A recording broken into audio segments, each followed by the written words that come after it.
Hey, hello, how you doing? This is Patrick, Landcruiser Man.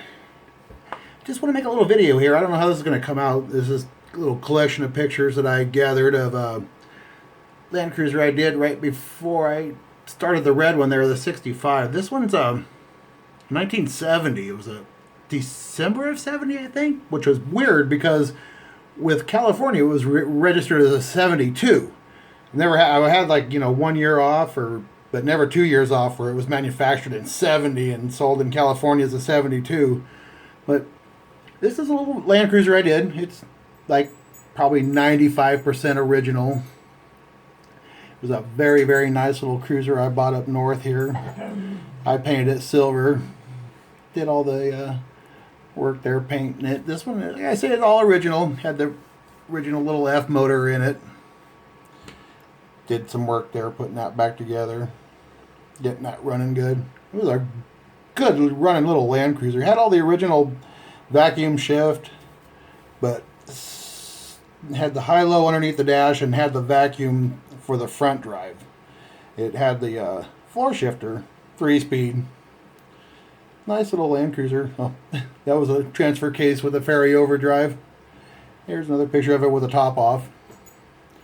Built those seat brackets there. Had dual bucket seats in it. Didn't have the original seat in it. That's one of the changes that I made.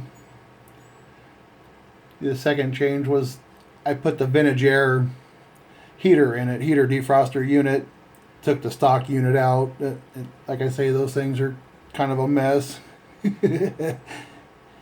Just a collection of stills that I had. I didn't have a video of it, so I just kind of wanted to show you guys. I do original stock, like I talk about, more of the pure side of things. All I seem to be able to show is resto mods. But this was a really clean little truck. I kind of made it modern with the black features on it, and kind of updated the look of it, if you will.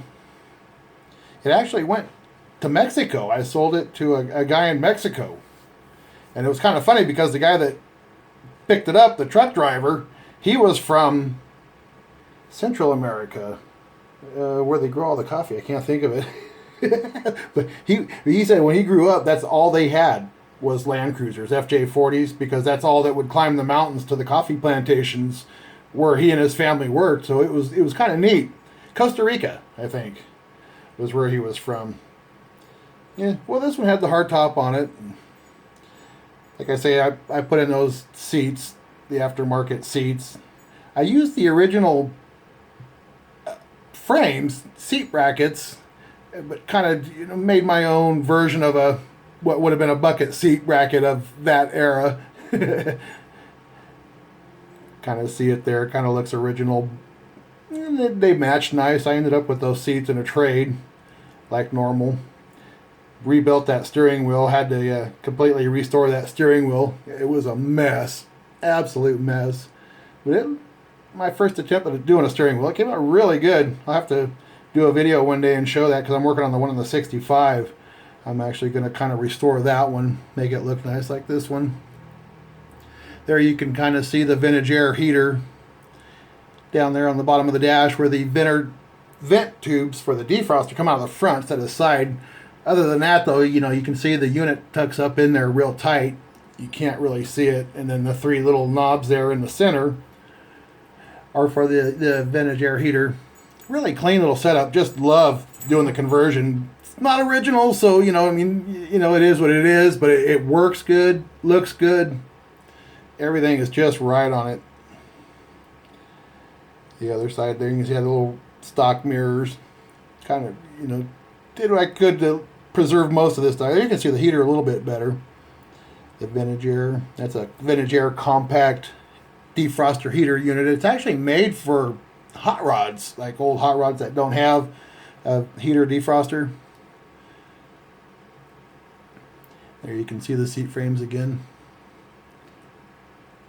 One more picture of the dash. And that was in Pomona at the show. The drags. Anyways, I thought I'd let you see the 70, 72, whatever you want to call it. All right. Thanks a lot.